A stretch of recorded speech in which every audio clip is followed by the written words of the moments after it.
hablemos de una situación que ha generado tensión política y jurídica en el escenario mundial. La crisis política en Venezuela y el debate sobre el reconocimiento del gobierno del presidente Nicolás Maduro. Algunos países reconocen su gobierno, mientras otros lo cuestionan.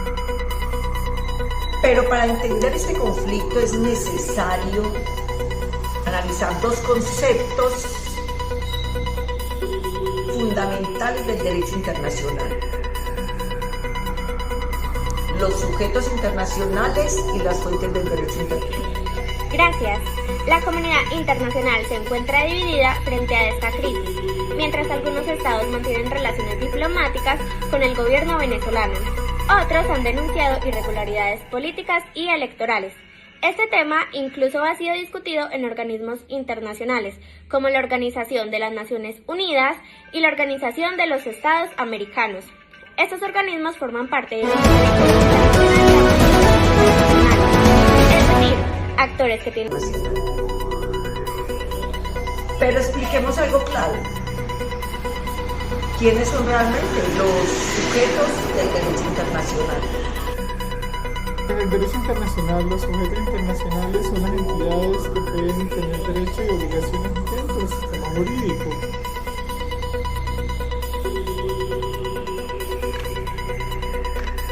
Internacional y participar en relaciones entre estados. El principal sujeto es el Estado porque posee soberanía, territorio, población y gobierno, pero no es el único. También existen otros sujetos como los estados, por ejemplo, Venezuela, Colombia y Estados Unidos, las organizaciones internacionales como la ONU y la OEA, y en ciertos casos los individuos, especialmente en materia de derechos humanos. En derechos y obligaciones dentro del sistema jurídico internacional. Es decir, que en la crisis venezolana participan varios sujetos internacionales: el Estado venezolano, otros estados que reconocen o no al gobierno y organismos internacionales.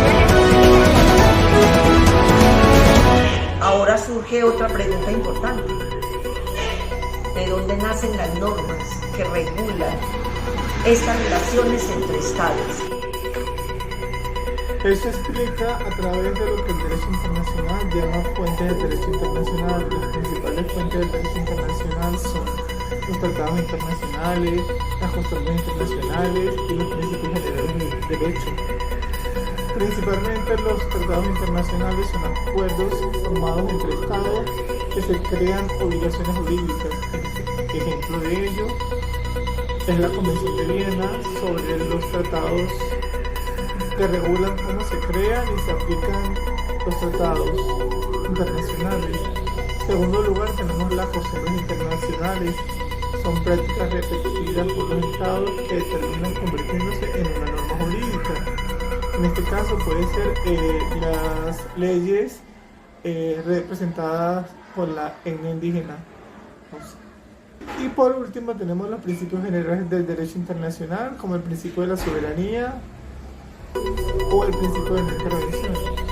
Y precisamente uno de estos principios es el de soberanía, según el cual cada estado tiene autoridad sobre su territorio sin interferencia externa. Entonces aparece el gran conflicto. ¿Puede la comunidad internacional cuestionar la legitimidad de un gobierno? Desde el punto de vista jurídico, el derecho internacional respeta la soberanía de los estados. Eso significa que cada país tiene derecho a elegir su propio sistema político sin intervención externa. Sí, pero esa es la teoría.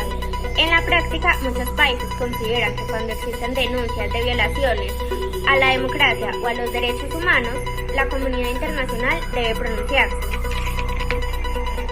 Pero hay que tener cuidado con eso. Si los estados comienzan a decir que el gobierno es válido o no, se puede violar el principio de no intervención en asuntos internos. pero Sin embargo, ignorar esas denuncias también puede significar permitir crisis políticas o humanitarias.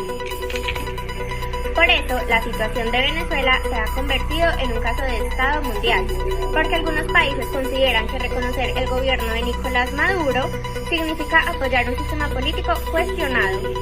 negar ese reconocimiento también genera consecuencias jurídicas y diplomáticas. Reconocer que Venezuela sigue siendo miembro de las organizaciones Naciones Unidas y mantiene obligaciones en tratado internacional. Por ende, se debe respetar la soberanía. Lo cierto es que este caso demuestra que el derecho internacional no solo se basa en normas jurídicas, sino también en decisiones políticas de los estados. La crisis en Venezuela plantea un debate fundamental sobre los sujetos del derecho internacional, las fuentes que crean las normas internacionales, la soberanía de los estados y la intervención de la comunidad internacional. La gran pregunta sigue abierta. ¿Debe prevalecer la soberanía del Estado o la presión internacional para defender la democracia? Muy amable. Gracias.